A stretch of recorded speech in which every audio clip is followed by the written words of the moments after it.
ಸ್ಟೂಡೆಂಟ್ಸ್ಗೆ per month ಎಷ್ಟು ಖರ್ಚಾಗುತ್ತೆ ಅನ್ನೋ ಕಾಮನ್ ಕಿಚನ್ ಇರುತ್ತೆ. ಓಬೋ ಅಂತ ಒಂದು ಆ್ಯಪ್ ಇದೆ, ಲ್ಯಾಂಗ್ವೇಜ್ ಟ್ರೈನಿಂಗ್ ಇನ್ಸ್ಟಿಟ್ಯೂಟ್. ಎಲ್ಲರಿಗೂ ನಮಸ್ಕಾರ, welcome back to my YouTube channel. ಎಲ್ಲ ಹೇಗಿದ್ದೀರಾ? ಹೋಪ್ ಎಲ್ಲರೂ ತುಂಬ ಚೆನ್ನಾಗಿದ್ದೀರಾ ಅಂತ ತಿಳ್ಕೊತೀನಿ. ಈ ವಿಡಿಯೋದಲ್ಲಿ ನಾನು ನಿಮಗೆ ಜರ್ಮನಿನಲ್ಲಿ ಸ್ಟೂಡೆಂಟ್ಸ್ಗೆ ಪರ್ ಮಂತ್ ಎಷ್ಟು ಖರ್ಚಾಗುತ್ತೆ ಅನ್ನೋ ಇನ್ಫಾರ್ಮೇಷನ್ ಕೊಡ್ತೀನಿ. ಅದಕ್ಕೂ ಮುಂಚೆ ನೀವಿನ್ನು ನನ್ನ ಚಾನಲ್ಗೆ ಸಬ್ಸ್ಕ್ರೈಬ್ ಆಗಿಲ್ಲ ಅಂದರೆ ಚಾನಲ್ಗೆ ಸಬ್ಸ್ಕ್ರೈಬ್ ಆಗಿ ಅಂತ ಹೇಳ್ತಾ ಬನ್ನಿ ನೋಡೋಣ ಜರ್ಮನಿನಲ್ಲಿ ಸ್ಟೂಡೆಂಟ್ಸ್ಗೆ ಪರ್ ಮಂತ್ ಎಷ್ಟು ಬೇಕು ಅಂತ. ಮುಂಚೆ ಒಂದು ವಿಡಿಯೋ ಮಾಡಿದ್ದೆ ಸ್ಟಡಿ ಇನ್ ಜರ್ಮನಿ ಅಂತ. ಅದರಲ್ಲಿ ಬಂದು ಯೂನಿವರ್ಸಿಟೀಸಿಗೆ ಯಾವ ರೀತಿ ಅಪ್ಲೈ ಮಾಡೋದು ಅಂತ ಇನ್ಫಾರ್ಮೇಷನ್ ಕೊಟ್ಟಿದ್ದೆ. ಆಲ್ಸೋ ನೀವೇನಾದರೂ ಆ ವಿಡಿಯೋ ಇನ್ನೂ ನೋಡಿಲ್ಲ ಅಂತಂದರೆ ಆ ವಿಡಿಯೋದು ಲಿಂಕ್ನ ಡಿಸ್ಕ್ರಿಪ್ಷನಲ್ಲಿ ಅಟ್ಯಾಚ್ ಮಾಡಿರ್ತೀನಿ, ಚೆಕ್ ಮಾಡಿ. ಜರ್ಮನಿನಲ್ಲಿ ಯೂನಿವರ್ಸಿಟೀಸಿಗೆ ಯಾವ ರೀತಿ ಅಪ್ಲೈ ಮಾಡೋದು ಅನ್ನೋ ಇನ್ಫಾರ್ಮೇಷನ್ ಅದರಲ್ಲಿದೆ. ಸೊ ಇವತ್ತು ನಾನು ಈ ವಿಡಿಯೋದಲ್ಲಿ ಕಾಸ್ಟ್ ಆಫ್ ಲಿವಿಂಗ್ ಅಂದರೆ ಪರ್ ಮಂತ್ ಸ್ಟೂಡೆಂಟ್ಸ್ಗೆ ಎಷ್ಟು ಖರ್ಚಾಗುತ್ತೆ ಅನ್ನೋ ಇನ್ಫಾರ್ಮೇಷನ್ ಕೊಡ್ತೀನಿ.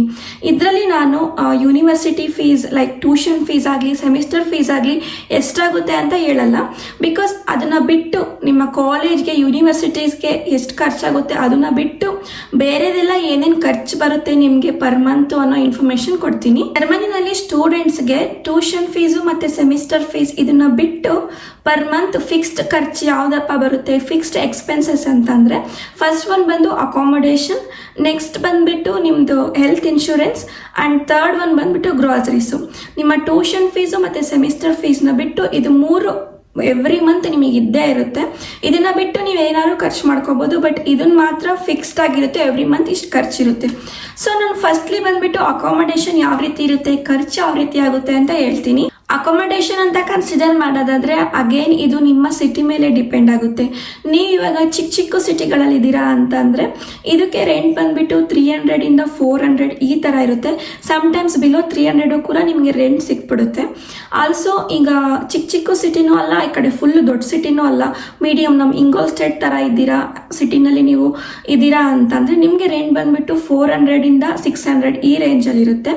ಸೊ ಈಗ ದೊಡ್ಡ ದೊಡ್ಡ ಸಿಟಿಗಳು ಲೈಕ್ ಮ್ಯೂನಿಕು ಬರ್ಲಿನು ಇಂಥ ಹತ್ರ ಇದ್ದೀರಾ ಅಂತಂದರೆ ನಿಮಗೆ ರೇಂಜ್ ಬಂದುಬಿಟ್ಟು 600 750 ಈ ರೇಂಜಲ್ಲಿ ಇರುತ್ತೆ. 600 750. ಸ್ಟೂಡೆಂಟ್ಸ್ ಬಂದು ಯೂಶಲಿ ಶೇರ್ಡ್ ಅಪಾರ್ಟ್ಮೆಂಟ್ಸಲ್ಲಿ ಇರ್ತಾರೆ. ಶೇರ್ಡ್ ಅಪಾರ್ಟ್ಮೆಂಟು ಯಾವ ಥರ ಇರುತ್ತೆ ನಮ್ಮ ಇಂಗೋಲ್ ಸ್ಟೇಡಲ್ಲಿ ಅಂತಲೂ ಕೂಡ ತೋರಿಸ್ತೀನಿ. ಸೊ ಈ ಶೇರ್ಡ್ ಅಪಾರ್ಟ್ಮೆಂಟ್ಗೆ ನಾನು ತೋರಿಸ್ತಿರೋ ಶೇರ್ಡ್ ಅಪಾರ್ಟ್ಮೆಂಟ್ಗೆ 450 euro ಪೇ ಮಾಡ್ತಿದ್ದಾರೆ ಕರೆಂಟ್ಲಿ. ಸೊ ಬನ್ನಿ ನೋಡೋಣ ಇಲ್ಲಿ ಇಂಗೋಲ್ ಸ್ಟೇಡಲ್ಲಿ ಶೇರ್ಡ್ ಅಪಾರ್ಟ್ಮೆಂಟ್ ಯಾವ ಥರ ಇರುತ್ತೆ ಸ್ಟೂಡೆಂಟ್ಸ್ದು ಅಂತ. ಶೇರ್ಡ್ ಅಪಾರ್ಟ್ಮೆಂಟಲ್ಲಿ kitchen, living room, washroom sharing ಇರುತ್ತೆ. ನಿಮಗೆ ಪ್ರೈವೇಸಿ ಅಂತ ಸಿಗೋದು ಬೆಡ್ರೂಮಲ್ಲಿ ಮಾತ್ರ. ಆ್ಯಂಡ್ ಇನ್ನೊಂದು ಏನಪ್ಪ ಅಂತಂದರೆ ನಾನು ಆ್ಯಕ್ಚುಲಿ ಇವರಿಗೆ ವಿಡಿಯೋ ಕೇಳಿದ್ದೆ, ಬಟ್ ಓನರ್ ಏನೋ ಪರ್ಮಿಷನ್ ಕೊಟ್ಟಿಲ್ಲ ಅಂತ ಹೇಳ್ಬಿಟ್ಟು ನನಗೆ ಫೋಟೋಸ್ ಕಳಿಸಿದ್ದಾರೆ. ಸೊ ನಾನು ಕೂಡ ನಿಮಗೆ ಫೋಟೋಸ್ನ ಶೇರ್ ಮಾಡ್ತಾ ಇದ್ದೀನಿ. ಜರ್ಮನಿನಲ್ಲಿ ಸ್ಟೂಡೆಂಟ್ಸ್ಗೆ ಅಕಾಮಡೇಷನ್ ಸರ್ಚ್ ಮಾಡೋಕ್ಕೆ ತುಂಬಾ ದಾರಿ ಇದ್ದಾವೆ. ಫಸ್ಟ್ ಒಂದು ಬಂದುಬಿಟ್ಟು ನಿಮ್ಮ ಯೂನಿವರ್ಸಿಟಿ ಸೋಷಿಯಲ್ ಮೀಡಿಯಾ ಪೇಜು. ನೀವೇನಾದರೂ ಅಕಾಮಡೇಷನ್ಗೆ ಸರ್ಚ್ ಮಾಡ್ತಿದ್ರೆ ಫೇಸ್ಬುಕ್ಕು ಇಂಥ ಹತ್ರಲ್ಲ ನಿಮ್ಮ ಯೂನಿವರ್ಸಿಟೀಸಿಂದ ಪೇಜ್ ಇರುತ್ತಲ್ಲ ಅಲ್ಲೋಗಿ ಪೋಸ್ಟ್ ಮಾಡೋದ್ರ ಮುಖಾಂತರ ನೀವು ಅಕಾಮಡೇಷನ್ ಸರ್ಚ್ ಮಾಡ್ಕೋಬೋದು. ಓಬೋ ಅಂತ ಒಂದು ಆ್ಯಪ್ ಇದೆ, ಆ ಆ್ಯಪ್ ಮುಖಾಂತರನೂ ಕೂಡ ನೀವು ಅಕಾಮಡೇಷನ್ ಸರ್ಚ್ ಮಾಡ್ಬೋದು. ಆಲ್ಸೋ ಈ ಆ್ಯಪ್ ಬಂದುಬಿಟ್ಟು ಲೊಕೇಶನ್ ಮೇಲೆ ಡಿಪೆಂಡ್ ಆಗುತ್ತೆ. ನಿಮ್ಮ ಲೊಕೇಶನ್ನಲ್ಲಿ ಯಾವ ಆ್ಯಪ್ಸ್ ಯೂಸ್ ಮಾಡ್ತಾರೆ ಅಕಾಮಡೇಷನ್ ಸರ್ಚ್ ಮಾಡೋದಕ್ಕೆ ಅಂತ ನೀವು ಗೂಗಲಲ್ಲಿ ಚೆಕ್ ಮಾಡ್ಕೋಬೋದು. ಇದನ್ನು ಬಿಟ್ಟರೆ ನಿಮಗೆ ಸ್ಟೂಡೆಂಟ್ ಅಸೋಸಿಯೇಷನ್ ಅಥವಾ ಸ್ಟೂಡೆಂಟ್ ಯೂನಿಯನ್ಸ್ ಅಂತ ಇರುತ್ತೆ, ಅಲ್ಲೂ ಕೂಡ ನಿಮಗೆ ಅಕಾಮಡೇಷನ್ ಸರ್ಚ್ ಮಾಡಲಿಕ್ಕೆ ಹೆಲ್ಪ್ ಮಾಡ್ತಾರೆ. ಸೊ ಇವಾಗ ಅಕಾಮಡೇಷನ್ಗೆ ಎಷ್ಟು ಪೇ ಮಾಡಬೇಕು ಅಂತ ಗೊತ್ತಾಯಿತು. ಆಲ್ಸೋ ಶೇರ್ಡ್ ಅಪಾರ್ಟ್ಮೆಂಟ್ಸ್ ಯಾವ ಥರ ಇರುತ್ತೆ ಅಂತಲೂ ನಿಮ್ಗೆ ಐಡಿಯಾ ಸಿಕ್ತು. ನೆಕ್ಸ್ಟ್ ಏನು ಫಿಕ್ಸ್ಡ್ ಎಕ್ಸ್ಪೆನ್ಸು ಸ್ಟೂಡೆಂಟ್ಸಿಗೆ ಬರೋದು ಅಂತಂದರೆ ಹೆಲ್ತ್ ಇನ್ಶೂರೆನ್ಸ್. ಸ್ಟೂಡೆಂಟ್ಸ್ಗೆ ಅಂತಲ್ಲ, ಜರ್ಮನಿಗೆ ಯಾರೇ ಬಂದರು, ಜಾಬ್ ಮೇಲೆ ಬಂದರು ಅಥವಾ ಜಾಬ್ ಸರ್ಚ್ ಮೇಲೆ ಬಂದರು ಅಥವಾ ಸ್ಟೂಡೆಂಟ್ ಆಗಿ ಬಂದ್ರೂ ಹೆಲ್ತ್ ಇನ್ಶೂರೆನ್ಸ್ ಕಂಪಲ್ಸರಿ ಆಗುತ್ತೆ. ಸೊ ಈ ಹೆಲ್ತ್ ಇನ್ಶೂರೆನ್ಸಲ್ಲಿ ಪಬ್ಲಿಕ್ ಹೆಲ್ತ್ ಇನ್ಶೂರೆನ್ಸ್ ಇರುತ್ತೆ ಮತ್ತು ಪ್ರೈವೇಟ್ ಹೆಲ್ತ್ ಇನ್ಶೂರೆನ್ಸ್ ಇರುತ್ತೆ. ಪಬ್ಲಿಕ್ ಹೆಲ್ತ್ ಇನ್ಶೂರೆನ್ಸು ಮತ್ತು ಪ್ರೈವೇಟ್ ಹೆಲ್ತ್ ಇನ್ಶೂರೆನ್ಸ್ ಅಂತ ಎರಡು ಇರುತ್ತೆ. ಮೋಸ್ಟ್ ಆಫ್ ದ ಸ್ಟೂಡೆಂಟ್ಸ್ ಬಂದುಬಿಟ್ಟು ಪಬ್ಲಿಕ್ ಹೆಲ್ತ್ ಇನ್ಶೂರೆನ್ಸೇ ತಗೊಳ್ಳೋದು. ಪಬ್ಲಿಕ್ ಹೆಲ್ತ್ ಇನ್ಶೂರೆನ್ಸ್ಗೆ ಪರ್ ಮಂತ್ಗೆ 125 euro ಪೇ ಮಾಡಬೇಕು. ಸೊ ಪ್ರೈವೇಟ್ ಹೆಲ್ತ್ ಇನ್ಶೂರೆನ್ಸ್ ಆದರೆ ನಿಮ್ಗೆ ಹುಷಾರಿಲ್ಲ ಅಂತಂದರೆ ನೀವು ಅಲ್ಲಿ ಪೇ ಮಾಡಬೇಕು ಹಾಸ್ಪಿಟಲ್ಗೆ. ಲೇಟರು ನಿಮ್ಮ ಇನ್ಶೂರೆನ್ಸ್ ಪ್ರೊವೈಡರ್ ಹತ್ರ ನೀವು ಕ್ಲೈಮ್ ಮಾಡ್ಕೋಬೇಕಾಗುತ್ತೆ. ಸೊ TK ಮತ್ತು AOK ಇದೆಲ್ಲ ಬಂದುಬಿಟ್ಟು ಪಬ್ಲಿಕ್ ಹೆಲ್ತ್ ಇನ್ಶೂರೆನ್ಸ್ ಪ್ರೊವೈಡರು. ಇದಲ್ಲದೆ ಇನ್ನೂ ಬೇರೆನೂ ಇದ್ದಾವೆ, ನಾನು ಸಜೆಸ್ಟ್ ಮಾಡೋದು TK ಮತ್ತು AOK health insurance providers. So ಇದು ಬಂದು ಹೆಲ್ತ್ ಇನ್ಶೂರೆನ್ಸ್ ಆಯಿತು, ಅಕಾಮಡೇಷನ್ ಆಯಿತು, ನೆಕ್ಸ್ಟ್ ಹೆಲ್ತ್ ಇನ್ಶೂರೆನ್ಸ್ ಆಯಿತು. ನೆಕ್ಸ್ಟ್ ಏನಪ್ಪ ಜರ್ಮನಿನಲ್ಲಿ ಸ್ಟೂಡೆಂಟ್ಸ್ಗೆ ಖರ್ಚು ಬರೋದು ಅಂತಂದರೆ ಗ್ರಾಸರೀಸ್ ಯಾವ ಥರ ಡಿಪೆಂಡ್ ಆಗುತ್ತೆ ಅಂದರೆ, ನೀವು ಮನೇಲೇ ಕುಕ್ ಮಾಡ್ಕೊತೀರಾ ಅಂದರೆ ಒಂಥರ ಖರ್ಚು ಬರುತ್ತೆ, ಇಲ್ಲ ಫುಲ್ ಜಾಸ್ತಿ ಔಟ್ಸೈಡೇ ತಿಂತೀರಾ ಅಂತಂದರೆ ಒಂಥರ ಖರ್ಚು ಬರುತ್ತೆ. ಸೊ ನೀವು ಮನೇಲೇ ಕುಕ್ ಮಾಡ್ಕೊಳೋದಾದರೆ €125 ಇಂದ €200 ಒಳಗಡೆ ಬರುತ್ತೆ ಪರ್ ಮಂತ್. ಒಂದ್ಸತಿನಾರು ಆಚೆ ತಿಂತೀವಿ ಅಂತ ಅಂದರೆ, ನೀವು ಒಂದ್ಸಲ ಆಚೆ ಹೋದ್ರಿ ಅಂತಂದರೆ €10 to €15 ಖರ್ಚಾಗೇ ಆಗುತ್ತೆ ನಿಮಗೆ ಹೋಟೆಲಲ್ಲಿ. ಸೊ ಆದಷ್ಟು ಮನೇಲೇ ಕುಕ್ ಮಾಡಿಕೊಂಡ್ರೆ ನಿಮಗೆ ಗ್ರಾಸರಿ ಎಕ್ಸ್ಪೆನ್ಸಸ್ಸು ಕಮ್ಮಿ ಆಗುತ್ತೆ. ಸೊ ಅಕಾಮಡೇಷನ್ನು, ಗ್ರಾಸರಿ, ಹೆಲ್ತ್ ಇನ್ಶೂರೆನ್ಸು ಇದೆಲ್ಲ ಫಿಕ್ಸ್ಡ್ ಖರ್ಚು ಎವ್ರಿ ಮಂತ್. ಇದನ್ನು ಬಿಟ್ಟು ನೀವು ಶಾಪಿಂಗ್ ಮಾಡೋದು ಅಥವಾ ಆಚೆಗಡೆ ಸುತ್ತಾಡೋದು ಫ್ರೆಂಡ್ಸ್ ಜೊತೆ, ಇದೆಲ್ಲ ನಿಮ್ಮ ಮೇಲೆ ಡಿಪೆಂಡು. ನೀವು ಯಾವ ರೀತಿ ಲೈಫ್ ಸ್ಟೈಲ್ ಇದೆ, ನಿಮ್ಮದು ಯಾವ ರೀತಿ ಲೈಫ್ ಸ್ಟೈಲ್ ಇದೆ ಅನ್ನೋದ್ರ ಮೇಲೆ ಡಿಪೆಂಡ್ ಆಗುತ್ತೆ. ನೆಕ್ಸ್ಟ್ ಟ್ರಾನ್ಸ್ಪೋರ್ಟೇಷನ್, ಇದು ಕೂಡ ನಿಮ್ಮ ಮೇಲೆ ಡಿಪೆಂಡ್ ಆಗುತ್ತೆ. ನೀವು ಸೈಕಲ್ ಇತ್ತು ಅಂತಂದರೆ, ಈಗ ಜರ್ಮನಿನಲ್ಲಿ ಏನಪ್ಪಾ ಅಂತಂದರೆ ಸೈಕ್ಲಿಂಗ್ ತುಂಬ ಮಾಡ್ತಾರೆ. ಸೊ ಇಲ್ಲಿ ಸೆಕೆಂಡ್ ಹ್ಯಾಂಡ್ ಸೈಕಲ್ಸ್ ಕೂಡ ಸಿಗುತ್ತೆ. ಸೆಕೆಂಡ್ ಹ್ಯಾಂಡ್ ಸೈಕಲ್ಗೆ ಒಂದಕ್ಕೆ €50 ಪೇ ಮಾಡಿದ್ರೆ ನಿಮ್ಮ ಹತ್ರ ಸೈಕಲ್ ಇರುತ್ತೆ. ಸೊ ದಟ್ ನೀವು ಸೈಕಲ್ ಮಾಡಿ ಟ್ರಾನ್ಸ್ಪೋರ್ಟೇಷನ್ದು ಕಾಸ್ಟ್ ರೆಡ್ಯೂಸ್ ಮಾಡ್ಬೋದು.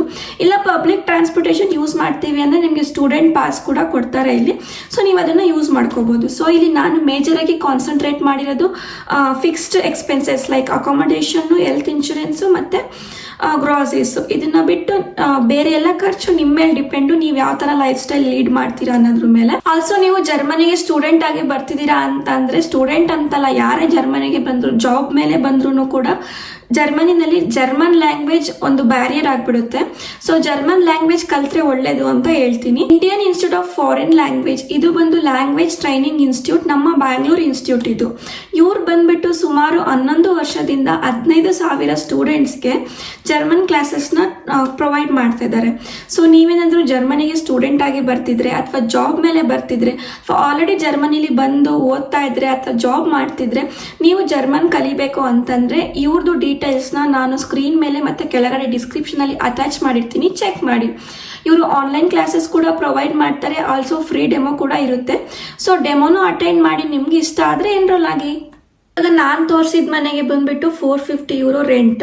ಆ್ಯಂಡ್ ಅಗೇನ್ ಅವ್ರು ಬಂದ್ಬಿಟ್ಟು ಮನೇಲೇ ಕುಕ್ ಮಾಡ್ಕೊಳೋದ್ರಿಂದ ಅವ್ರಿಗೆ ಗ್ರಾಸರೀಸಿಗೆ ಬಂದ್ಬಿಟ್ಟು €150 ಆಗ್ತಿದೆ.